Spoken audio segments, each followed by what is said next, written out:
Have you ever lived in one of those towns where everyone seems to know something that they don't talk about, where the air feels heavy at night and the streets go too quiet after sunset?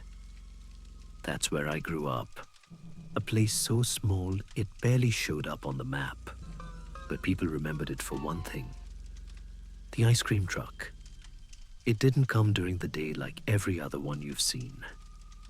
No, this one came after midnight. And if you were unlucky enough to hear its jingle through your window, you were supposed to lock your doors, shut your blinds, and pray that it passed your street. Most people followed that rule, but not everyone. Tonight, I'm going to tell you what happened the one time we didn't.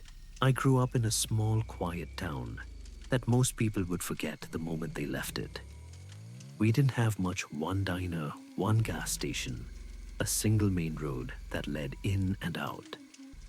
But everyone who lived there knew one thing: when you hear the ice cream truck at night, you don't go outside.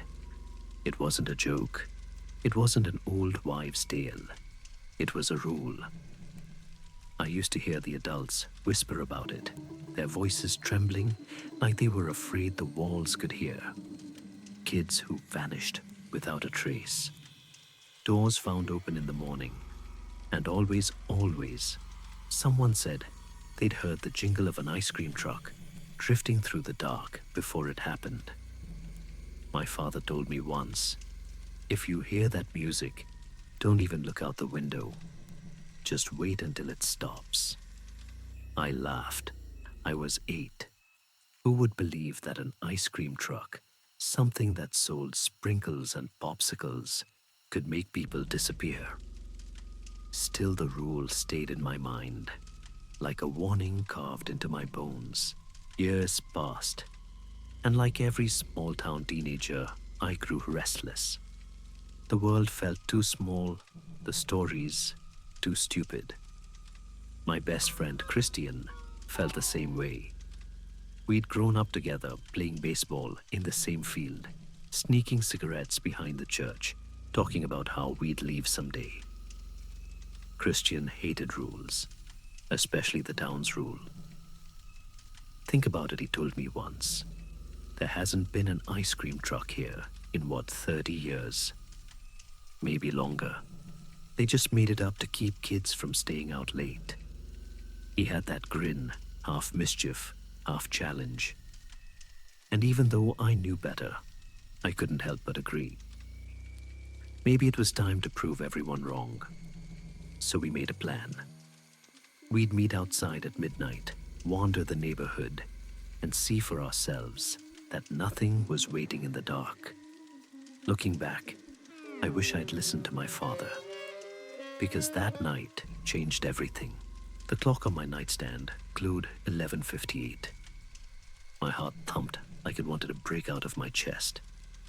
I told myself I wasn't scared, just excited. But when I heard the light tap on my window, I almost jumped. It was Christian, smiling up from the yard.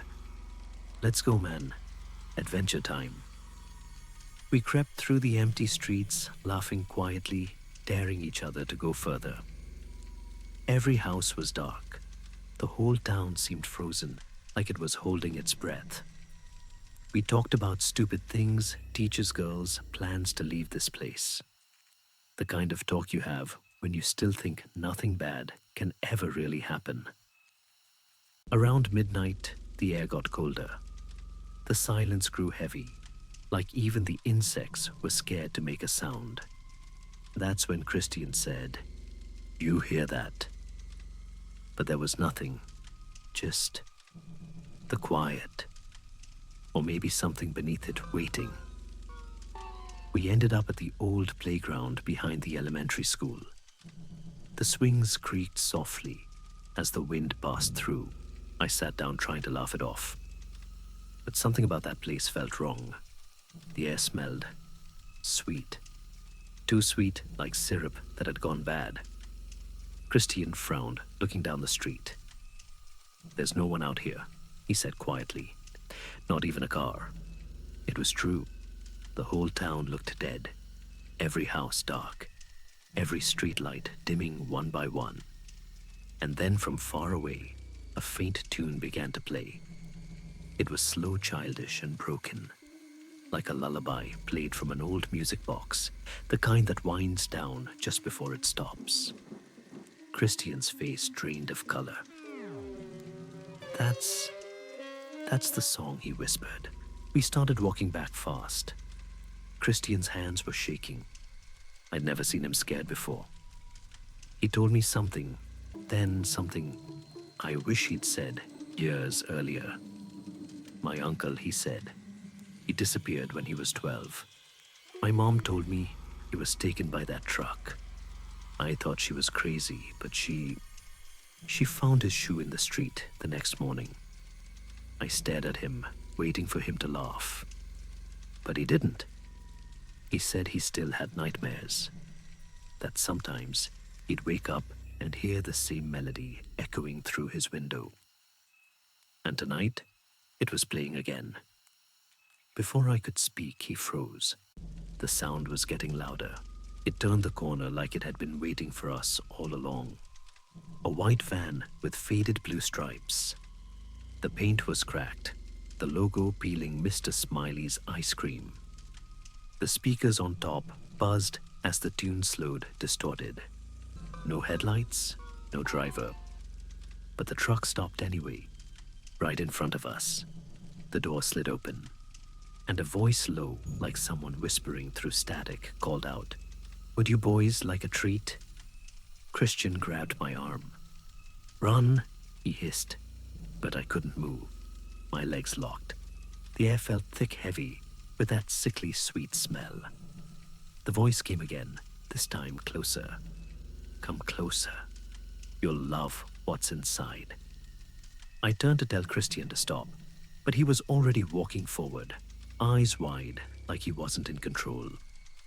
He reached the open door, and for a second, I saw something move inside pale hands, too many of them reaching out. He screamed. The door slammed shut hard enough to shake the ground. The truck's engine roared to life, and before I could blink, it sped off into the dark, leaving the sound of that broken melody fading behind it.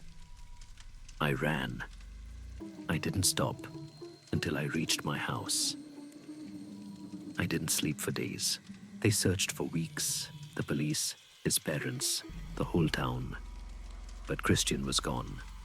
No footprints, no tire marks, no proof that the truck had ever been there.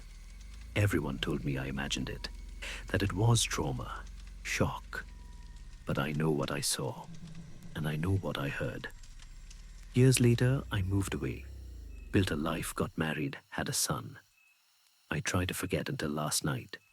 It was past midnight. My wife was asleep. I was cleaning up my son's toys when I heard it.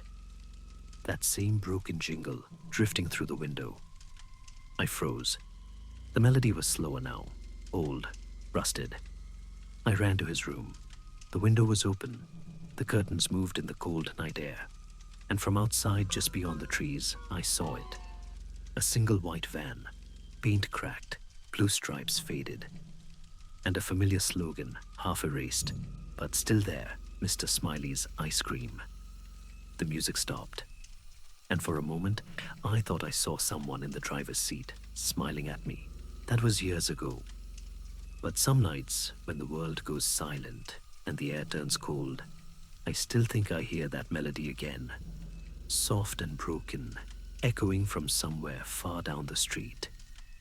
People tell me it's just in my head. They say I've imagined it all, the van, the voice, the look on Christian's face before the door closed. Maybe they're right. Maybe trauma plays tricks on the mind. But last week, I saw a missing poster on a lamppost near my new home. A little boy, same age as my son, and written in shaky handwriting at the bottom was a single line, last seen at midnight. Said he heard the ice cream truck. So if you ever find yourself awake after dark and you hear that cheerful tune calling from somewhere outside, Don't look, don't listen, and whatever you do, don't go out, because once you do, Mr. Smiley always finds room for one more.